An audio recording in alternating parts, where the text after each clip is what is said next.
নবীজি যখন তাদেরকে কালিমার দাওয়াত দিতে শুরু করে দিল যে তোমরা এক আল্লাহর ইবাদত করবা, তোমরা এক আল্লাহর গোলামি করবা, তোমরা মূর্তি পূজা করবা না, তোমরা লিঙ্গের পূজা করবা না, জটার পূজা করবা না, যখন তারা তাদের কাছে গিয়ে এভাবে কালিমার দাওয়াত দিতে শুরু করলো তখন মক্কার মুশরিকরা রাসূলের বিরুদ্ধে চলে গেল।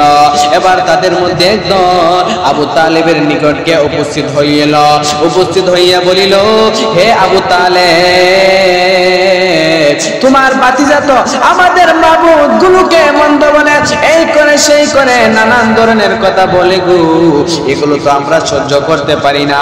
আমাদের বাপ দাদার ধর্মকে নিয়ে কথা বললে আমরা তো তা সহ্য করতে পারি না। আবু তালেব লোক পাঠাইলেন, এবার রাসূল সাল্লাল্লাহু আলাইহি সাল্লামকে ডাকিয়ে আনিলেন।